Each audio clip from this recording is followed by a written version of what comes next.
CEO mocked her assistant's old car in front of the entire board. Next morning, a document on her desk left her trembling in shock. The boardroom of Morgan & Pierce Financial fell silent as Victoria Pierce strutted in, her designer heels clicking against the marble floor. A smug smile played across her face as she took her position at the head of the table. "Before we begin our discussion on company culture," she announced, "I'd like to share some exciting news. My new Mercedes S-Class just arrived this morning. A small $300,000 reminder of what excellence looks like." She paused, letting her words sink in. That's what Morgan & Pierce represents: success, ambition, and most importantly, image. The board members nodded mechanically, their faces carefully neutral. Only David Pierce, Victoria's husband and the company's chief legal officer, allowed himself a slight frown. "Speaking of image," Victoria continued, walking to the floor-to-ceiling windows, "this brings me to our main topic today. Yesterday, we had to let Tom Henderson go after 15 years with the company. Some of you might question this decision, but evolution requires difficult choices. Tom's modest approach no longer fits our culture of excellence." Rebecca Thompson, Victoria's executive assistant, sat quietly in her corner, taking notes. Her silver photo frame caught the morning light, the image of a smiling middle-aged man partially visible to those nearby. "In fact," Victoria said, her voice dripping with manufactured concern, "I noticed something this morning that perfectly illustrates our company's cultural challenges." She gestured toward the parking lot below. "Rebecca, dear, that ancient Honda Civic in space B14. That's yours, isn't it?" Rebecca's fingers tensed around her pen, but her voice remained steady. "Yes, Ms. Pierce. 15 years old, if I'm not mistaken. Dented fender, peeling paint." Victoria turned to the board member, spreading her hands dramatically. "Ladies and gentlemen, this is exactly what I'm talking about. How can we project success to our clients when our own employees show such lack of ambition?" The room grew uncomfortably quiet. David Pierce shifted in his seat, while other board members suddenly found their notebooks fascinating. "I mean, really," Victoria continued, warming to her topic, "what client would trust their millions to a company where even the CEO's assistant drives something that belongs in a junkyard? It shows poor judgment, don't you think? A lack of understanding of our brand?" Rebecca sat perfectly still, her face composed despite the public humiliation. Her eyes briefly met those of Joe Martinez, the elderly janitor passing by the glass walls. Something in his gentle gaze steadied her. "I work hard, Ms. Pierce," Rebecca replied quietly, her dignity intact.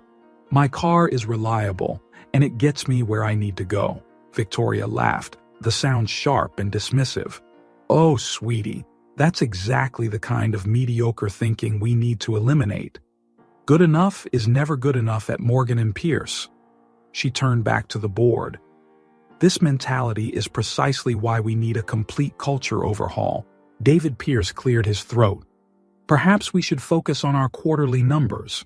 No, Victoria cut him off. "This is important. We need to set standards, starting today." She walked over to Rebecca's desk, picking up the silver photo frame. "Just like this sad little decoration. So quaint. Everything about this screams small time, doesn't it?" Rebecca's hands trembled slightly as Victoria carelessly set down the frame, but her voice remained professional. "Will there be anything else, Ms. Pierce?" Victoria's smile widened, triumphant. "No, dear. Just make sure those culture change meeting notes are perfect. We wouldn't want any mistakes." As the meeting continued, Rebecca maintained her composure, taking detailed notes even as whispers and glances darted around the room. When Victoria finally dismissed everyone, Rebecca gathered her materials with practiced efficiency, ignoring the pitying looks from board members as they filed out. Only David Pierce lingered, stopping briefly by her desk. "Good work today, Rebecca," he said quietly before following the others. Victoria's voice carried from the doorway where she was already on her phone. "Rebecca, dear, have those notes on my desk in an hour and maybe start looking into financing options for a more appropriate vehicle?" As the CEO's laughter faded down the hallway, Rebecca straightened her father's photo frame with gentle fingers. The hint of a smile played across her lips, not of amusement, but of something else entirely. Something that would have made Victoria Pierce very, very nervous had she noticed it. Rebecca pulled into her usual spot in the parking garage that evening. After everyone had left, she finally allowed herself a moment alone. Reaching out, she touched her father's photo on the passenger seat, the same one from her desk. "You were right, Dad," she whispered. "Sometimes the hardest path teaches the best lessons." The memory came flooding back. She was 10, standing in their driveway on a sunny Saturday morning. Her father, James Morgan, was bent over the engine of the same Honda Civic she now drove. "See this engine, Becky?" he'd said, pointing to various parts. "People might laugh at an old car, but what matters is what's under the hood. Just like people, it's character that counts, not the fancy exterior." A car door slammed nearby, snapping Rebecca back to the present. She quickly wiped her eyes and checked her phone. The housing project meeting was in 30 minutes. At the small community center, Maria Gutierrez was already waiting with the other project partners. "Rebecca, we weren't sure you'd make it after working so late." "I wouldn't miss this," Rebecca smiled, pulling out her laptop. "How's the construction timeline looking?" As they reviewed the plans for affordable housing for service workers, Rebecca's mind drifted to her own bank account. Few knew that most of her salary went into this project instead of a newer car or designer clothes. "These units could help at least 50 families," Maria explained, pointing to the blueprints. "But we're still short on funding." "The next investment installment is coming," Rebecca assured her. "I just need to—" "Working late again?" Rebecca turned to find David Pierce in the doorway. The others quickly gathered their materials, nodding respectfully as they left. "Mr. Pierce," Rebecca straightened. "I was just—" "Please," he held up a hand. "This is exactly the kind of initiative we need more of at Morgan & Pierce." He sat down, loosening his tie. "You know, you remind me of someone I used to know at the company. Someone who believed business was about more than just profits." Rebecca kept her face neutral. "That's kind of you to say." "I saw what happened in the boardroom today," he continued. "Victoria was out of line, but you handled it with remarkable grace." "Thank you, sir. I learned early that dignity doesn't depend on material things." David nodded thoughtfully. "You know, I've been meaning to show you something.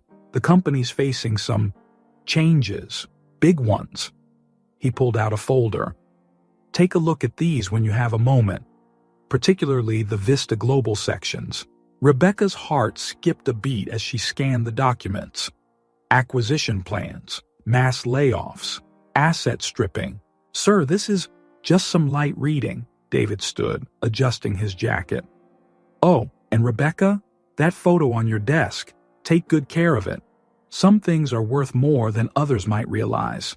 After he left, Rebecca pulled out her phone, hands shaking slightly. "Mr. Walker, this is Rebecca Thompson. Yes, James Morgan's daughter. I think it's time we activated the protocol. No, it can't wait until morning. They're planning to sell the company." She glanced at the Vista Global documents, then at a photo of the housing project site. Everything her father had built, everything he'd believed in, it would all be dismantled if Victoria had her way. Looking at her father's photo one more time, Rebecca made her decision. She'd spent 2 years learning the company from the ground up, just as he'd wanted. Now it was time to stand up and fight for his legacy. Opening her laptop, she began to type, "Emergency Protocol Activation Request, Morgan Trust Holdings." The next few hours would change everything. And Victoria Pierce had no idea what was coming. Victoria Pierce sat at her usual corner table at the Boston Executive Club, swirling her wine glass. Across from her, 3 Vista Global executives checked their phones impatiently. "Trust me, gentlemen," Victoria smiled. "By this time next month, Morgan and Pierce will be ready for acquisition. The board won't be an issue. Mark Davidson, Vista's CEO, leaned forward. Your board approval ratings suggest otherwise, Victoria. We're hearing whispers of resistance. Nothing I can't handle. The culture change initiative is already eliminating problematic elements. She set down her glass. Just yesterday, I removed a senior analyst who was asking too many questions. Tom Henderson?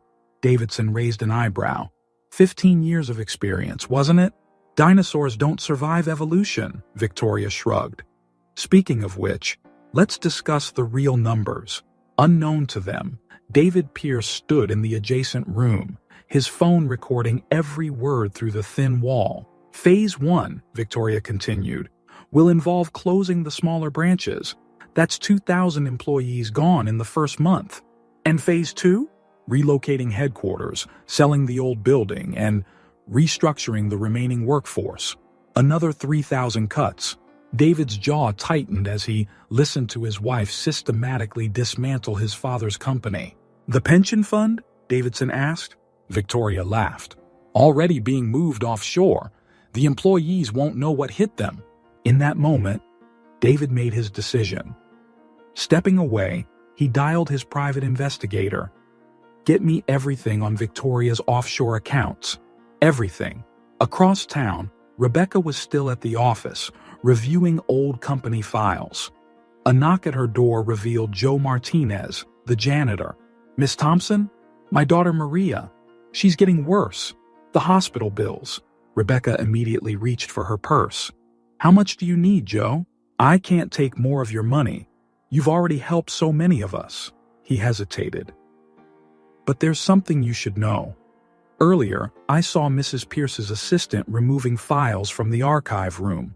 Old ones, from the company's early days. Rebecca straightened. Which section? Founding documents, share certificates, and he lowered his voice. I noticed the security cameras were off. Thank you, Joe. And don't worry about Maria. I'll make some calls tonight. After he left, Rebecca checked the archive room. Entire sections were empty. At her desk, she found an anonymous note. Check the server room access logs. The logs showed an unauthorized entry at 3 a.m. More concerning, someone had deleted the security footage from that time period. Rebecca's phone buzzed. A text from David Pierce. Meeting at the garage. Level B3. Now. In the dimly lit garage, David handed her a USB drive. Everything I recorded tonight. Vista Global plans, offshore accounts, layoff strategies. Victoria's selling out your father's legacy for a golden parachute. My father's legacy? David's eyes widened slightly. Figure of speech. But listen, Victoria's planning something big. Those missing files? There's more. Check the share registry from 1995, if you can find it. Why 1995? Just a hunch. But be careful. Tom Henderson wasn't fired for poor performance. He found something in those numbers. As they parted ways, neither noticed the security camera in the corner quietly turning to follow their movements, nor the figure watching from the shadows. Back in her office, Rebecca stared at her father's photo. The outline of a document was visible behind it, the same document Victoria had mocked earlier. Carefully removing the back of the frame, she found a key taped inside, with a note in her father's handwriting. When the time comes, safety deposit box 247, First National. She grabbed her keys. The bank would be closing soon, and she needed answers before Victoria's next move. But first, she had one more call to make. Mr. Walker, about that protocol, we need to move faster. They're destroying evidence. She paused, listening. No, sir. This isn't about revenge. It's about protecting everything my father built. Everything he believed in. As she hung up, her computer chimed. The server room logs were being deleted in real time. Whatever Victoria was hiding, she was getting sloppy in her haste to cover her tracks. And sloppy meant vulnerable. Rebecca smiled. Sometimes the best advantage was being underestimated. Victoria saw a modest car and a simple photo frame. She never bothered to look deeper. That would be her biggest mistake. Rebecca stood in front of her father's grave, the evening wind rustling through the trees. The granite headstone read simply, James Morgan, beloved father, visionary leader. I need your guidance now more than ever, Dad, she whispered, placing her hand on the cold stone. The memory hit her with unexpected force. She was 16, sitting in her father's study. He was explaining the difference between profit and purpose. Money's easy to make, Becky, he'd said, pointing to the company's first ethical investment policy. But a legacy? That's built on how many lives you improve, not how many dollars you collect. But Wall Street says, she'd started. Wall Street forgets that companies are built by people, not numbers. He'd leaned forward, his eyes intense. Promise me something. If you ever take over Morgan & Pierce, remember, every decision affects real families, real lives. A twig snapped nearby, bringing Rebecca back to the present. She scanned the darkness between the tombstones, but saw only shadows. Her phone buzzed. James Walker, her father's lawyer, was waiting at his office. 20 minutes later, she sat across from Walker in his downtown office. Your father knew this day might come, Walker said, opening a safe behind his desk. The succession protocol isn't just about shares. It's about protecting his vision. He placed a thick folder on the desk. Victoria's been systematically destroying company records, but your father kept duplicates. Everything's here. Original ownership documents, board minutes, ethical investment guidelines. Why didn't we use these when she started changing company policies? Your father's instructions were specific. You needed to learn the business from the ground up. No shortcuts. Walker pulled out another document. But now, with the Vista Global threat, it's time. Rebecca scanned the papers, her eyes widening. These offshore accounts. Victoria's been planning this for years. There's more. Tom Henderson reached out yesterday. Walker handed her a thumb drive. He found a pattern in the pension fund transfers. Small amounts, shifted gradually, nearly untraceable. Unless you knew what to look for, Rebecca finished. Is Tom safe? In hiding. But he's willing to testify. Walker hesitated. Rebecca, there's something else. An older employee came forward. Frank Miller, from accounting. He worked with your father for 20 years. What did he say? He has stories about how your father built the company. Real stories, not the sanitized version Victoria promotes. Walker's phone buzzed. That's him now. Says he's being followed. Rebecca stood. Where is he? Coffee shop on 5th. Rebecca, be careful. Victoria's getting desperate. Desperate people make mistakes, but they're also dangerous. As she drove to the coffee shop, Rebecca noticed a black SUV following her. 3 blocks, 4 blocks. Definitely not a coincidence. Her phone rang. Unknown number. Hello? Miss Thompson. A distorted voice. A friendly warning. Some questions are better left unasked. Some files better left unopened. Who is this? Let's just say, your father had enemies. Victoria Pierce isn't the only one who wants Morgan & Pierce's legacy buried. The line went dead. At the coffee shop, Frank Miller sat in a corner booth, hands wrapped around a cold coffee. You look just like him, he said, as Rebecca sat down. Same determination in the eyes. Tell me about him, the real him. Your father built this company on 2 principles: ethical business and employee welfare. Every decision, every policy, it was always about the people first. Frank leaned forward. The week before the crash, he called me. Said he'd discovered something big. Something wrong. What was it? Never found out, but he left instructions. Said if anything happened, watch the pension fund. Follow the money. Frank glanced nervously at the window. Same funds Victoria's moving now. Rebecca's phone buzzed again. David Pierce. Rebecca, don't react, he said quietly. Victoria's hired private investigators. They're going through employee records, looking for connections to your father. Be careful who you talk to. As she hung up, Rebecca noticed the black SUV parked across the street. The driver was watching the coffee shop. She had the evidence. She had the allies. Tomorrow, Victoria would find the documents on her desk. But tonight, Rebecca had one more stop to make. Her father's voice echoed in her memory. A legacy isn't inherited, Becky. It's earned. One right decision at a time. She started her Honda. It was time to earn hers. The Morgan and Pierce legal office buzzed with quiet intensity at midnight. Rebecca's team of lawyers worked through stacks of documents while James Walker coordinated from his laptop. The pension fund transfers are the key, Walker said, pointing to his screen. Victoria moved $50 million through shell companies in the past year alone. Sarah Chen, a junior lawyer, looked up from her stack. I found something in the employee termination records. Every fired employee had recently accessed the pension fund data. Like Tom Henderson, Rebecca nodded. How many? 23 in the last 6 months. David Pierce burst through the door. It's worse than we thought. He dropped a thick folder on the table. Victoria's been cooking the books for years. The Vista Global deal? It's not just an acquisition. They're planning to strip the company and dissolve it. Rebecca's phone buzzed with a text from Frank Miller. Being followed. Black SUV outside my house. Get him somewhere safe, she told Walker, and check on Tom Henderson. Another lawyer called out.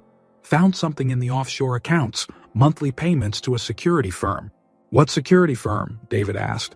Black Star Solutions. They specialize in corporate surveillance. Rebecca's computer pinged. Someone was accessing the server room again.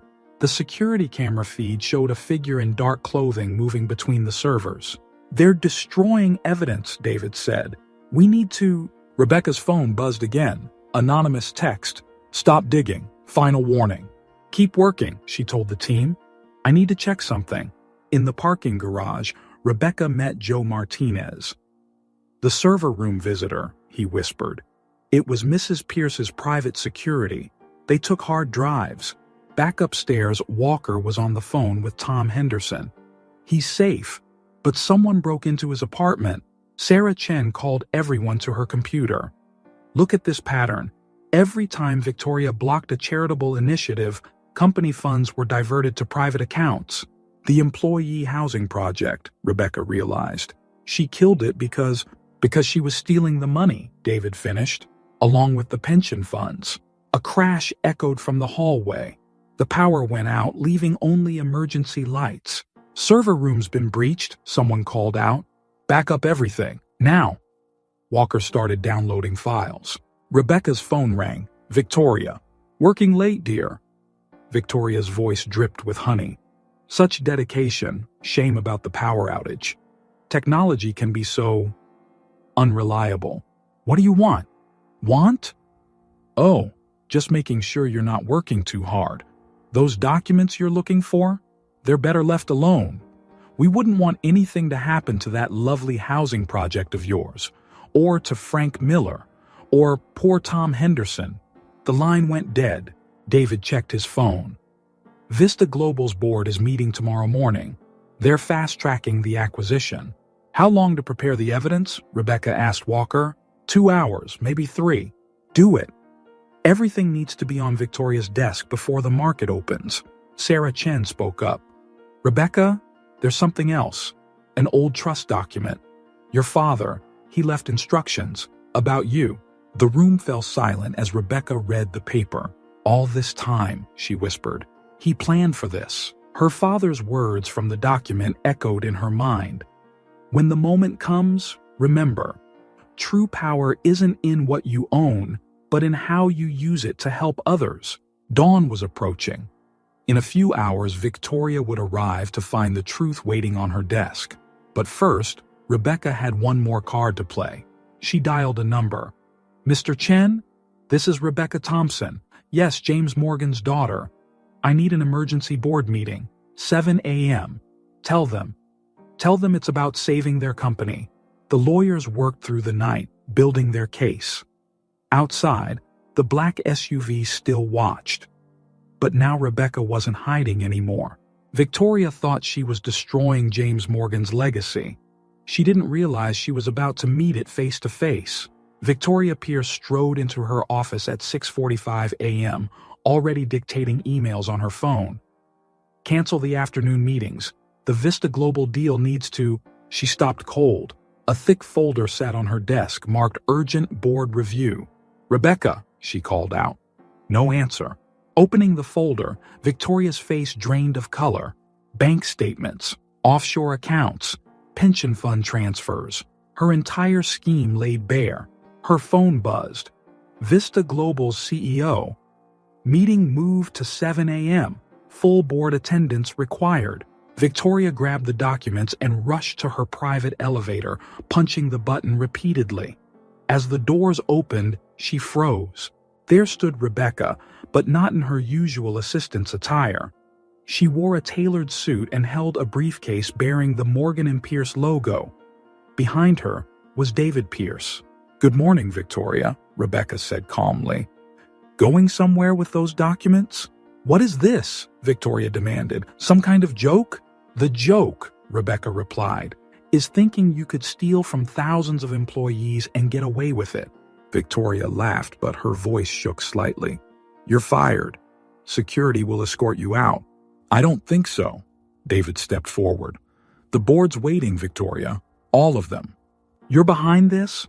Victoria turned on her husband. "You betrayed me?" "No, Victoria. You betrayed yourself and everyone else." The elevator ride was silent. When the doors opened to the boardroom, Victoria stepped out first and stopped again. The entire board was there, along with Tom Henderson, Frank Miller, and in the corner, a news crew setting up cameras. "What's happening?" Victoria's voice rose. "This meeting isn't authorized." "Actually," Rebecca walked to the head of the table, "it is. By majority shareholder vote." "Impossible. I control." "Nothing," Rebecca interrupted. "You control nothing, Victoria. Not anymore." Rebecca opened her briefcase and withdrew a document. "My father was James Morgan, the company founder you've spent years trying to erase." Murmurs rippled through the room. Victoria grabbed the document, scanning it frantically. "No," she whispered. "This can't be." 46% ownership, Rebecca continued. Held in trust until the company faced a major threat. Like, say, an illegal acquisition and asset stripping scheme? Victoria turned to the board members. "She's lying. This is a trick. We've seen the evidence," Michael Chen, the senior board member, cut in. "The offshore accounts, the pension fund theft, the falsified records, and the employee persecution," Tom Henderson added. "Everyone who got too close to the truth." Victoria's phone buzzed again. Vista Global's CEO. "Deal's off. Story's breaking. You're on your own." She looked around wildly. Security guards blocked the exits. David stood with Rebecca. The news crew's camera light blinked red. "This isn't over," Victoria snarled. "You have no idea what you're doing." "Actually," Rebecca picked up her father's photo from the briefcase. "I know exactly what I'm doing. I'm protecting my father's legacy. The real one, not your counterfeit version." "The vote's starting," Michael Chen announced. "Motion to remove Victoria Pierce as CEO, effective immediately." "You can't," Victoria started. "Watch me." Rebecca's voice was steel. "You mocked my car yesterday, Victoria, called it a sign of poor judgment. But here's what you never understood. It's not what you drive that matters. It's where you're going and who you're helping along the way." The board members raised their hands one by one. "Motion carries," Chen declared. "Victoria Pierce is hereby removed as CEO of Morgan & Pierce Financial." As security approached Victoria, Rebecca spoke one last time.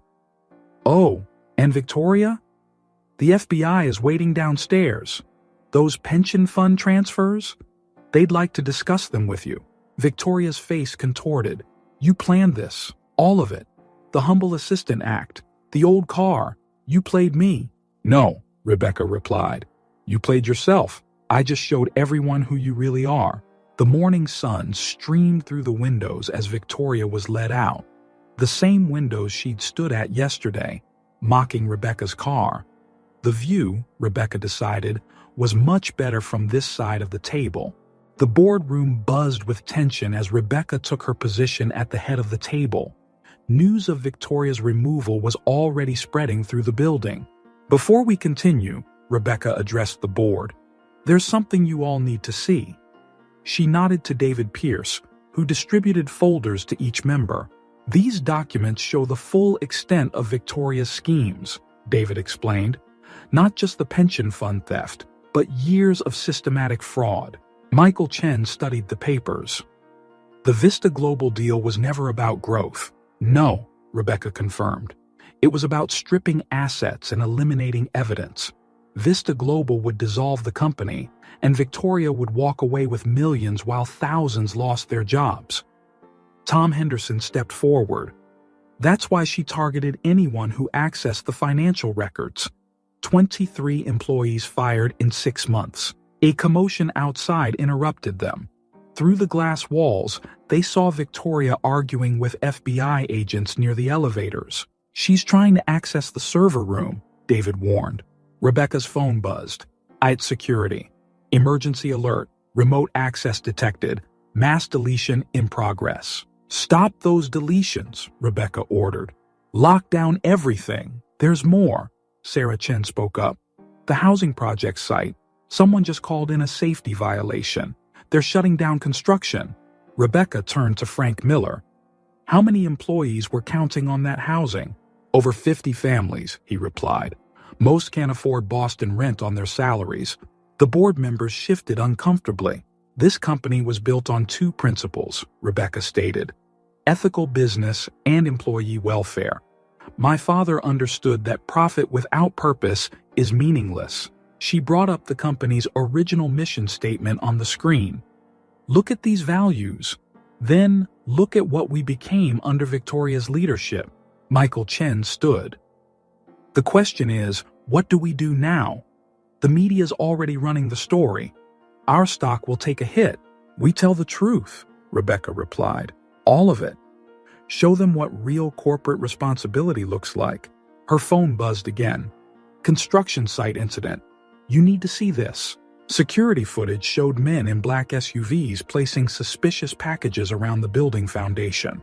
They're trying to sabotage the project, David realized. Not just the project, Tom Henderson added. Look at these server logs. Someone's targeting employee personal data, medical records, financial information.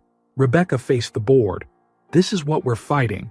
Not just Victoria's corruption, but a whole system that puts profit over people.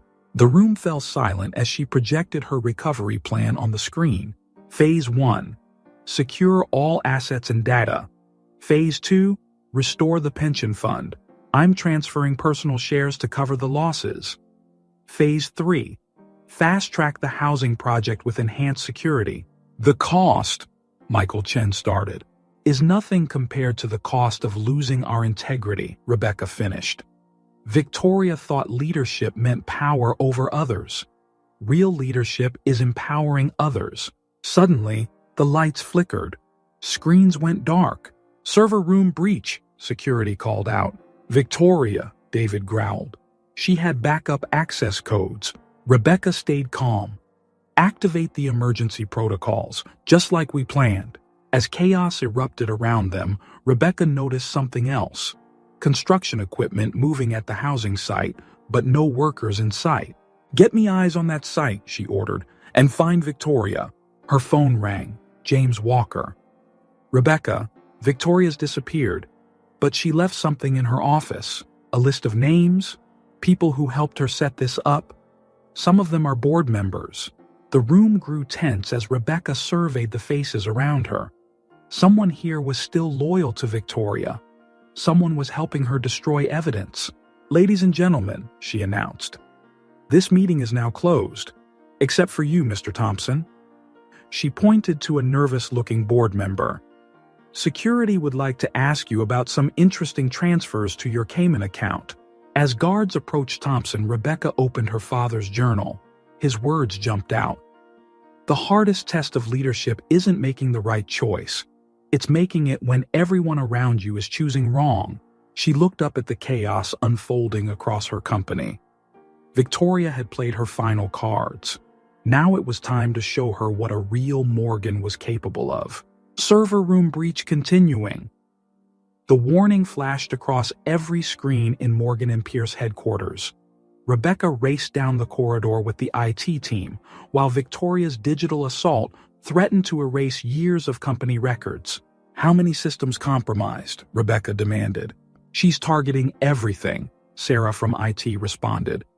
"Customer data, employee files, financial records." Someone gave her master access codes. Tom Henderson appeared around the corner. "I can help. I know Victoria's systems." "Secure the pension fund data first," Rebecca ordered. "Then employee records."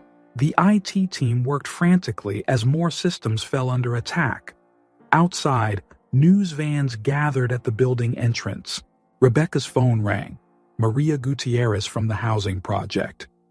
"They're shutting us down. Someone filed multiple safety violations. The inspectors are here." Another call. James Walker. "Vista Global's going public with their side of the story. They're painting you as a hostile takeover." "Ms. Morgan." A security guard rushed in. "Emergency in the lobby. Employees are gathering. They're seeing news reports about their pensions." Rebecca straightened. "Call an emergency employee meeting. Auditorium. 20 minutes. But the systems, 20 minutes. Get everyone." In the server room, Tom Henderson worked with the IT team, fighting Victoria's digital assault. "She's using a distributed attack, multiple access points." "There," Sarah pointed to her screen. "The attacks are coming from inside the building." Rebecca's phone buzzed again. Unknown number. "Impressed yet?" Victoria's voice. "You may have the boardroom, but I still have friends. Powerful friends. Ask yourself, how much are you willing to lose?" "You're the one who's lost everything," Rebecca replied. "Have I? Check your company's stock price. Check the media headlines. Check that precious housing project you care so much about." The line went dead. In the auditorium, hundreds of nervous employees gathered. Rebecca took the stage as Tom Henderson continued working on his laptop nearby.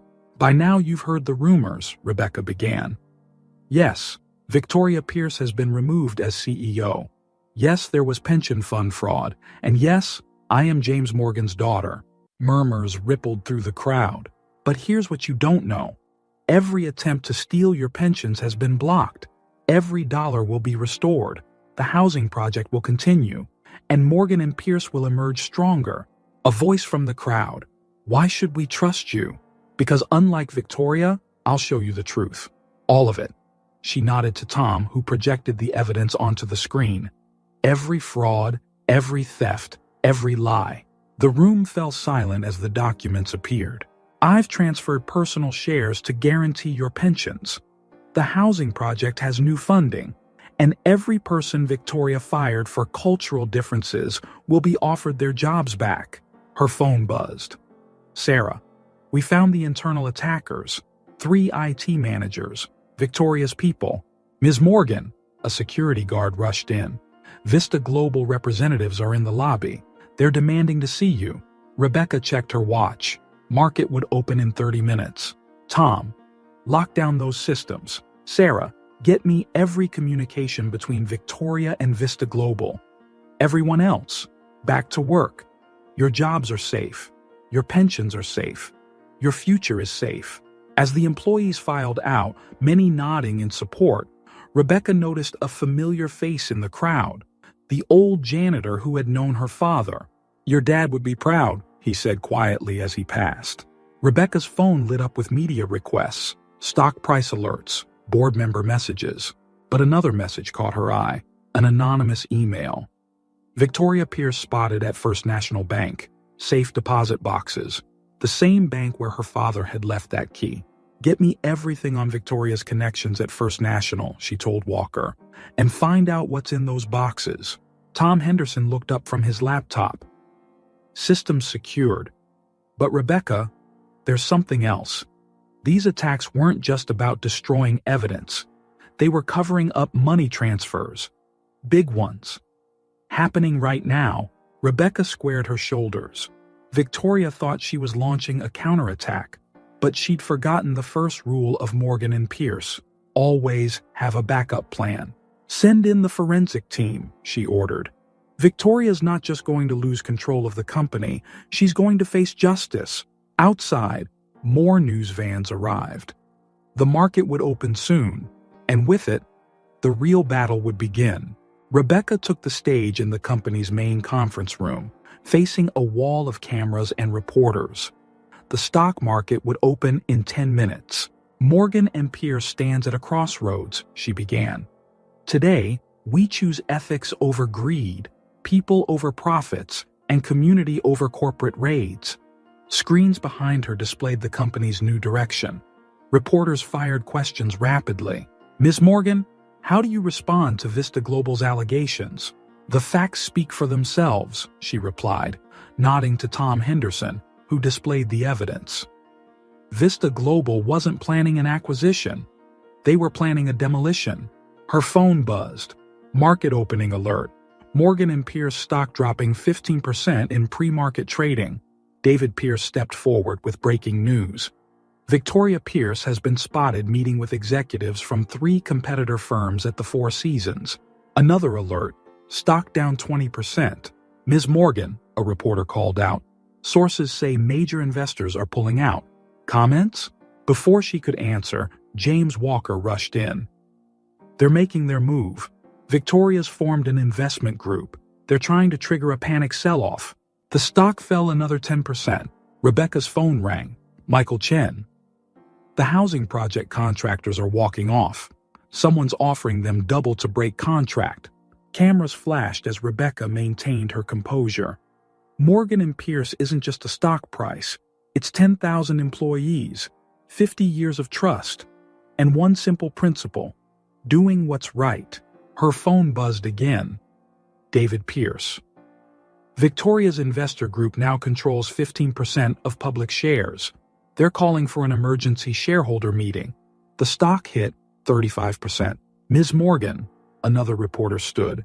Is it true your father's company is facing bankruptcy? My father, Rebecca replied, built this company on trust. Victoria Pierce betrayed that trust. Today, we restore it. She signaled Tom Henderson, who projected new documents. These show every pension dollar has been secured, every job protected, every project funded. The stock fell again, 40%. Sarah from IT burst in. They're attacking client accounts now, trying to trigger mass withdrawals. Rebecca faced the cameras. To our clients, your money is safe. To our employees, your jobs are secure. And to Victoria Pierce and her allies. She paused, allowing herself a small smile. Check your own stock prices. Gasps filled the room as new numbers appeared on screen. The competitors meeting with Victoria, all their stocks plummeting. While they plotted against us, Rebecca continued, they failed to notice their own vulnerabilities, their own ethical breaches, their own Vista Global deals. Her phone lit up. FBI announcement. Investigations opened into 3 major financial firms. The market shifted. Morgan and Pierce stock stabilized. This company isn't for sale, Rebecca declared. Not to raiders, not to strip miners, not to anyone who puts greed above good. David Pierce approached with another update. Victoria's husband filed for divorce. He's turning state's evidence about her offshore accounts.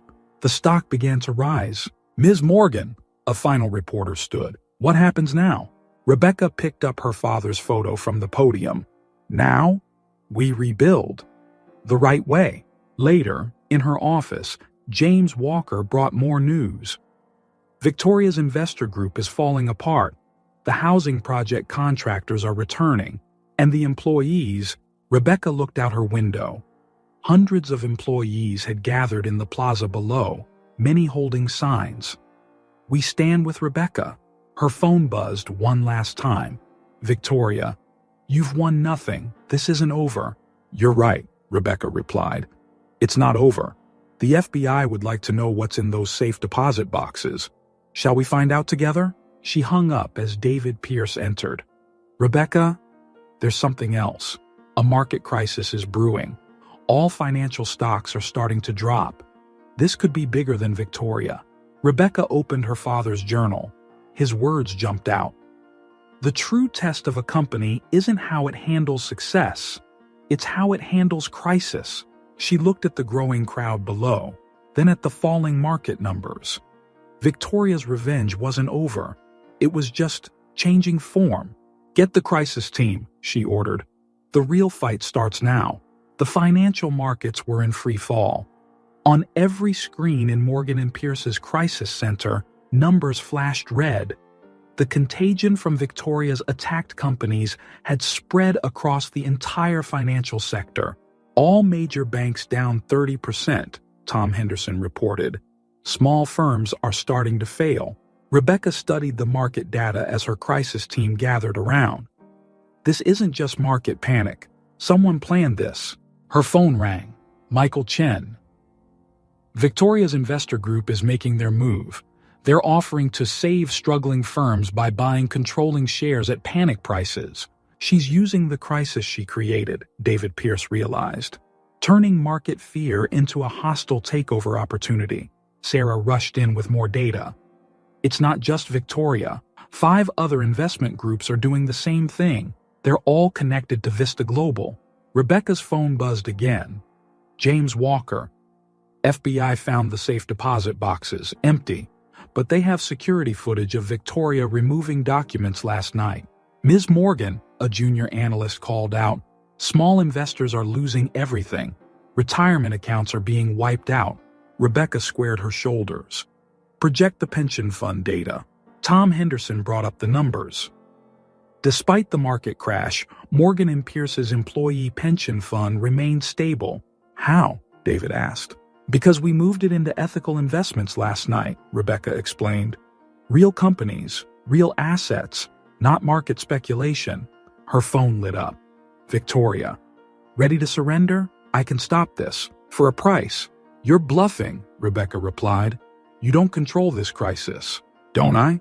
Check the Federal Reserve announcement in 5 minutes. The Fed statement hit like a bomb. Emergency measures suspended. No market intervention planned. Stocks plunged further. Panic selling accelerated. She has friends in high places, David said grimly. Rebecca opened her father's old crisis playbook. Then we make new friends. Tom, contact every ethical investment firm in our network. David, call the state regulatory board. Sarah, get me employee and client data. For what? Sarah asked. To show them what real strength looks like. Rebecca took the stage in the trading floor. Listen up. While other firms crash, our fundamentals are strong. Our pension fund is secure. Our investments are ethical. Call every client. Show them the numbers. Show them the truth. Her phone buzzed. Maria from the housing project. Rebecca, other companies' employees are asking to join our housing program. They're losing their homes in this crash. Rebecca thought for a moment. Open it to everyone. Double the size. Start today. The cost, David started, is nothing compared to the cost of doing nothing, Rebecca cut him off. Victoria wants to use this crisis to destroy. We'll use it to build. New alerts flashed. Morgan & Pierce stock stabilizing while others fell. Clients staying. New accounts opening. Ms. Morgan, Tom called out. Look at this trading pattern. Victoria's group isn't just buying companies. They're shorting their own positions. They're betting on failure, Rebecca realized. Their failure. Our failure. Everyone's failure. Her phone rang. FBI. Ms. Morgan, we found something in those bank records. Victoria's group didn't start this crisis. They're working for someone bigger. Rebecca scanned the market data again. A pattern emerged. They're not trying to take over the market, she said slowly. They're trying to destroy it, create so much panic that the whole system collapses. Why? David asked. Because some people profit from destruction. She turned to her team. New plan. Tom, trace every short position. Sarah, track every panic sale. Find their pattern. Her phone lit up again. Victoria, last chance. Sell now or lose everything. Rebecca looked at her father's photo, then at the market numbers. You know what your mistake was, Victoria? Thinking this was about money. It was never about money. She hung up and faced her team. They want to tear down the market? Fine. We'll build something better, something real, something that lasts. Outside her window, construction crews broke ground on the expanded housing project. While other firms collapsed, Morgan & Pierce would rise, different, stronger, just like her father always planned. The real fight wasn't on the trading floor, it was for the soul of American business itself. Morgan & Pierce's crisis center had been operating non-stop for 48 hours. Rebecca stood at the command center, watching market data stream across multiple screens. Pattern confirmed, Tom Henderson announced. Victoria's group isn't working alone. They're fronting for global financial partners. The shadow banking giant? David Pierce leaned forward. They've been trying to deregulate markets for years. Rebecca's phone lit up. FBI update. Global financial partners servers seized. Evidence of market manipulation found. Ms. Morgan, Sarah called out, look at this trading data. They've been shorting their own positions, betting billions on market failure. Pull up our client list, Rebecca ordered. Cross-reference with their targets. The data revealed a clear pattern. Every firm that had rejected Vista Global's takeover attempts was under attack. They're not just destroying companies, Rebecca realized. They're destroying anyone who stands up to them. Her phone rang. James Walker. Victoria's making her final move. Emergency shareholder meeting called. They're voting to dissolve the company. On what grounds? Failure to protect shareholder value during crisis. They've got proxy votes from panic sellers. Rebecca checked the numbers. Morgan & Pierce stock had stabilized while others crashed, but the market was still in chaos. Get me every employee who owns shares, she ordered. Every client who believes in us. Every partner who stands for ethics. Tom Henderson spoke up. Rebecca, you need to see this. Employee accounts. They're buying shares, using their saved pensions. Security alerts flashed. Victoria had entered the building. Main conference room, she announced to the guards. Let her come. The conference room filled quickly. Victoria strutted in with her remaining allies.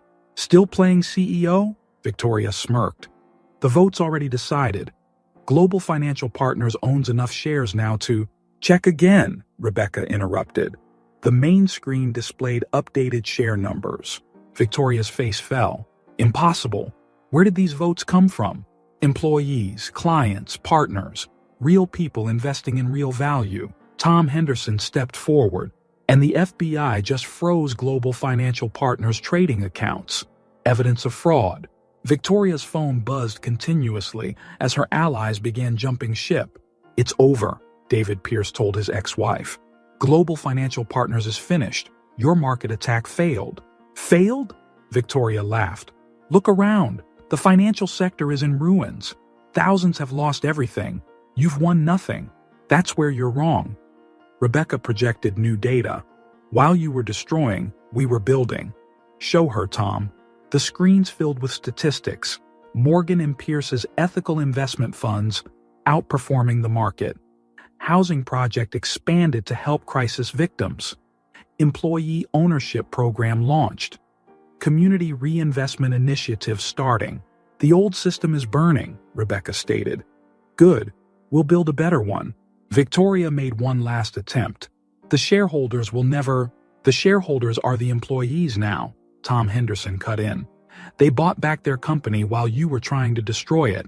Security arrived to escort Victoria out. At the door, she turned back. You think this makes you special? Playing the noble hero? No, Rebecca replied. It makes us right. As Victoria left in FBI custody, David Pierce brought more news. Markets are stabilizing. Other companies are adopting our ethical investment model. The housing project is becoming a national template. Rebecca's phone buzzed. A message from the old janitor. Found something you should see. In the basement archives, he handed her a dusty box. Inside was her father's original business plan, written 30 years ago. A company isn't a tool for greed, she read aloud. It's a platform for positive change. Tom Henderson appeared with breaking news. Global Financial Partners CEO arrested. Victoria's turning state's evidence, and our stock trading at all-time highs. Rebecca looked at her father's words, then at the live employee share buying data. While Victoria had bet on fear, these people had bet on hope. Send a message to all employees, she told Sarah. Thank you for believing. Now let's rebuild. Together, outside, construction crews worked on the expanded housing project. Inside, employees returned to their desks, now as owners. The crisis wasn't over, but the worst had passed. The market would recover. Different, stronger, more ethical, just like her father had always dreamed. 1 year later, Morgan & Pierce's headquarters buzzed with anticipation. Employees gathered in the transformed main lobby, where photo displays chronicled the company's journey from crisis to transformation. Rebecca stood at the new Welcome Center, helping a young intern navigate her first day. Remember, she said, everyone starts somewhere. I started right where you are. Her phone buzzed with the morning updates. Employee ownership program now at 60%. Housing project fully occupied, with 3 new locations breaking ground. Ethical investment funds outperforming traditional markets by 23%. Ms. Morgan? Sarah approached with an envelope. Found this while digitizing the old archives. It's from your father. The letter was dated 1 week before his death. Dear Becky, if you're reading this, you faced your greatest challenge and stayed true to our values. I never built this company for profit alone. I built it to prove that business can be a force for good. The old car in the garage? Keep it. Let it remind you that true value isn't in what we own, but in what we build together. They'll try to change you, tell you that ethics don't pay, that greed is good. Don't believe them. You're my greatest investment, not because you're my daughter, but because you understand what really matters. Love, Dad. Tom Henderson interrupted her thoughts. Rebecca, the new employee orientation is ready, and you should see this. The main screen showed Morgan & Pierce's latest initiative, a nationwide program helping other companies convert to employee ownership. David Pierce entered with more news. Victoria's sentencing was this morning. She made a statement. The statement appeared on screen. I was wrong about everything. Morgan & Pierce didn't just survive the crisis. They showed us a better way. Rebecca's phone lit up with messages. Housing project. Second phase completed early. Ethics training program, adopted by 50 major companies. Community investment fund, exceeding all targets. Employee satisfaction, highest in industry.